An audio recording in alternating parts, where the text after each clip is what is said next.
ফোনের যে কোনো একটি ব্রাউজার ওপেন করবেন। করার পরে dwavwb.gov.bd লিখে সার্চ করবেন। তো আমি পিসিতে দেখাচ্ছি, আপনারা চাইলে ফোন দিয়েও করতে পারবেন, কোনো সমস্যা নেই। তো ফোনের ক্রোম ব্রাউজার আপনারা ওপেন করবেন, যে কোনো একটি ব্রাউজার। যাওয়ার পরে আমি যেই অ্যাড্রেসটি দেখালাম এই অ্যাড্রেসটি আপনারা ডেসক্রিপশন বক্সে পাবেন এবং কমেন্টে পাবেন। সার্চ করার পর নতুন একটি উইন্ডো চলে আসবে, উপকারভোগী আবেদন 2025-26, এই অপশনটি আপনার বেছে নিয়ে ক্লিক করে দেবেন। ক্লিক করার পরে এখান থেকে আমাদেরকে কিছু তথ্য দিতে হবে। আপনার ব্যক্তিগত নাম্বার আছে কি না, যদি থাকে তাহলে আসা দিবেন, যদি না থাকে তাহলে নাতে দিবেন। তো যেহেতু আমার নাম্বার আছে, তো সেজন্য আমি আসাতে ক্লিক করলাম। আসাতে ক্লিক করার পরে দেখুন আমি এখান থেকে আসাতে দিলাম, যদি না থাকে তাহলে নাতে দিবেন। তো তারপরে আবেদনকারীর যোগাযোগের মোবাইল নাম্বার, আবেদনকারীর যোগাযোগের মোবাইল নাম্বারটি এখানে আপনার নিচে বসিয়ে দিবেন। বসিয়ে দেওয়ার পরে দেখুন নিচে দেখুন আবেদনকারীর জাতীয় পরিচয়পত্র নাম্বার, এটা নাম্বার দিলাম, যোগাযোগ নাম্বার, আবেদনকারীর জাতীয় পরিচয়পত্র নাম্বারটি এখানে বসিয়ে দেব। বসিয়ে দেওয়ার পরে আবেদনকারীর জন্ম তারিখ এবার দিতে হবে। তো ফোন নাম্বার, এনআইডি নাম্বার এবং জন্ম তারিখ এখান থেকে দিতে হবে। তো দেখুন এখান থেকে আমি জন্ম তারিখটি এখান থেকে এনআইডি অনুযায়ী জন্ম তারিখটি আমি এখান থেকে দিয়ে নিলাম। তো এনআইডি অনুযায়ী সকল তথ্য দিবেন। দেওয়ার পরে এখান থেকে দেখুন যে কাজটি করতে হবে আপনাদেরকে, যোগাযোগের তথ্য, বর্তমান ঠিকানা, অর্থাৎ আপনার জেলা, বিভাগ, ইউনিয়ন, ওয়ার্ড, এগুলা আপনাদেরকে সিলেক্ট করতে হবে। প্রথমে বিভাগ, জেলা, উপজেলা, ইউনিয়ন। তো এখান থেকে আপনারা এগুলা বসে নেবেন। তো বসিয়ে নেওয়ার পরে এখান থেকে সকল তথ্য যদি ঠিক থাকে, আপনার phone number, NID number, date of birth এবং বর্তমান ঠিকানা যদি সব ঠিক থাকে, তাহলে জমা দিন যে অপশনটি আছে এই অপশনটিতে ক্লিক করে দেবেন। এই অপশনটিতে ক্লিক করার পর আপনি যে ফোন নাম্বারটি ব্যবহার করেছেন সেই ফোন নাম্বারে ওটিপি যাবে। 60 সেকেন্ডের মধ্যে ওটিপিটি এখান থেকে ব্যবহার করতে হবে। তো দেখুন ওটিপি দেওয়ার পরে ওটিপি জমা দিন যে অপশনটি দেখতেছেন, এই ওটিপি জমা দিন এই অপশনটিতে ক্লিক করার সঙ্গে সঙ্গে এনআইডির যে ব্যক্তিটি, সে এনআইডির ব্যক্তির সকল তথ্য এবং ছবি সহ যাবতীয় তথ্য এখানে শো করবে। তো দেখুন এখানে শো করবে।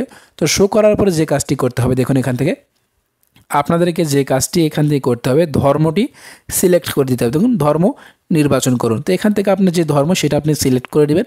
আমি এখান থেকে আমার ধর্ম সিলেক্ট করে দিলাম। দেওয়ার পরে আর কোনো কিছু এখান থেকে করতে হবে না, জাস্ট আপনার এনআইডি অনুযায়ী সকল তথ্য চলে আসবে। যোগাযোগের তথ্য, তো দেখুন এখান থেকে যোগাযোগের তথ্য দেওয়া আছে, আপনাকে ওয়ার্ড সিলেক্ট করতে হবে। তো প্রথমে যেহেতু আমরা জেলা, বিভাগ, উপজেলা সিলেক্ট করেছি, এবার আমাদের ওয়ার্ড সিলেক্ট করতে হবে। এবং এই পাশে দেখুন গ্রাম, গ্রাম যেটা আছে আপনার গ্রামের নাম দিবেন।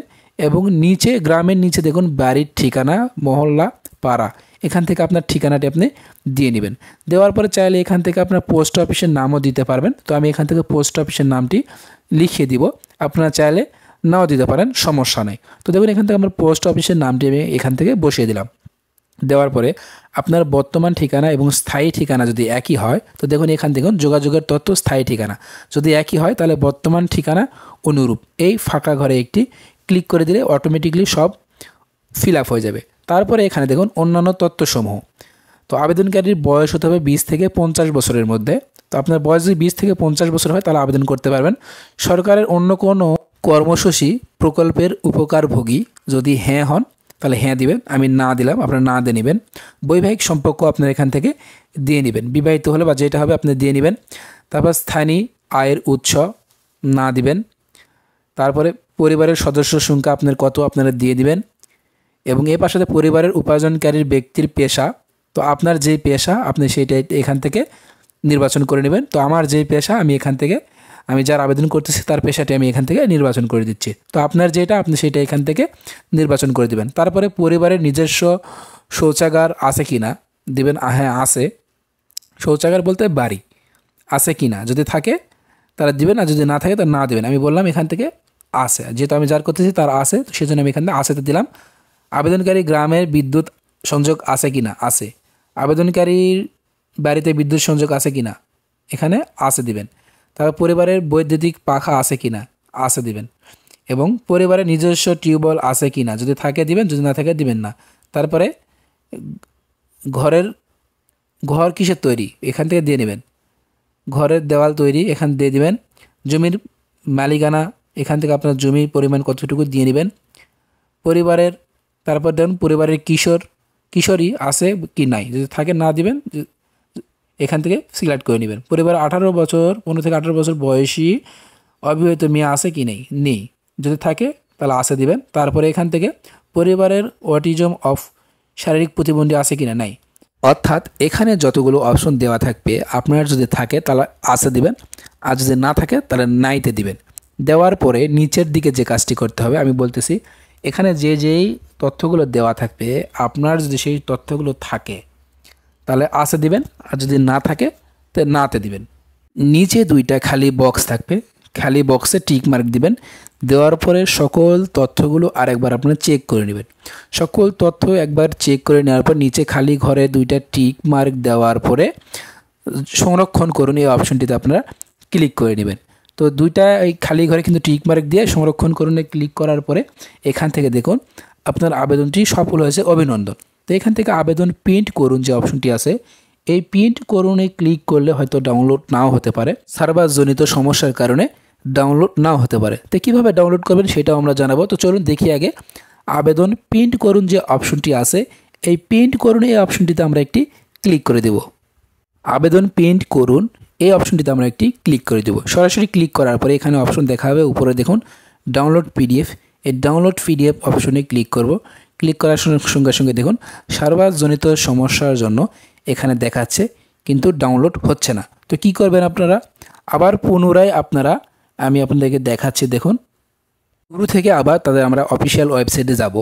যাওয়ার পরে দেখুন আবেদন ফর্ম প্রিন্ট করুন যে অপশনটি আছে সেই অপশনটিতে ক্লিক করে দেব। এই অপশনটিতে ক্লিক করার পরে যেই ব্যক্তির তথ্য দিয়ে আপনারা যে ব্যক্তির তথ্য দিয়ে আপনারা তথ্য সাবমিট করেছেন তার এনআইডি নাম্বারটি এখানে বসিয়ে দেবেন। তো দেখুন আমি তার এনআইডি নাম্বারটি এখানে বসিয়ে দিচ্ছি। এনআইডি নাম্বারটি বসিয়ে দেওয়ার পরে দেখুন এখান থেকে অনুসরণ করুন এই অপশনটিতে ক্লিক করব। অনুসরণ করুন এই অপশনটিতে ক্লিক করার সঙ্গে সঙ্গে আপনি আবেদন করার সময় যে ফোন নাম্বারটি দিয়েছেন সেই ফোন নাম্বারে দেখুন প্রথম 3 সংখ্যা এবং শেষে 2 সংখ্যা দেখাচ্ছে, এই নাম্বারে 4 সংখ্যার ওটিপি যাবে। সেই ওটিপি কোডটি এখানে দেওয়ার পরে আপনারা এই প্রোফাইল থেকে পিডিএফটি ডাউনলোড করতে পারবেন। ওটিপি 4 সংখ্যার ওটিপি কোডটি এখান থেকে বসিয়ে দিতে হবে। ওটিপিটি বসিয়ে দেওয়ার পরে ওটিপি জমা দিন এই অপশনটিতে ক্লিক করতে হবে। ক্লিক করার পরে দেখুন উপরে ডাউনলোড পিডিএফ, এই ডাউনলোড পিডিএফের উপরে ক্লিক করার সঙ্গে সঙ্গে দেখুন অটোমেটিকলি এটা আমাদের ডাউনলোড হয়ে যাবে। তো এইভাবে আপনার সঠিক নিয়মে আপনার ফোন দিয়েও আবেদন করতে পারবেন। তো দেখুন আমাদের পিডিএফটি ডাউনলোড হয়ে গেছে। তো এখানে ক্লিক করে আমরা দেখব আসলেই কি আমাদের পিডিএফটি ডাউনলোড হয়েছে কিনা। তো দেখুন বন্ধুরা, তো সঠিক নিয়মে কিভাবে আবেদন করতে হয়, মাসে যেই 30 কেজি চালের আবেদন করতে হয়। তো দেখুন আমি সঠিক নিয়মে এবং সঠিক পদ্ধতিতে দেখালাম। তো ভিডিওটি ভালো লাগলে অবশ্যই আমাদের ইউটিউব চ্যানেলটিকে সাবস্ক্রাইব করবেন এবং পাশে থাকা বেল আইকনটি প্রেস করে রাখবেন, যাতে করে এরকম নতুন নতুন ভিডিও বা যে কোনো বিজ্ঞপ্তি আপলোড হওয়ার সঙ্গে সঙ্গে যেন আপনারা সকল তথ্য সবার আগে জানতে পারেন। তো সবাই ভালো থাকবেন, সুস্থ থাকবেন, খোদা হাফেজ, ধন্যবাদ।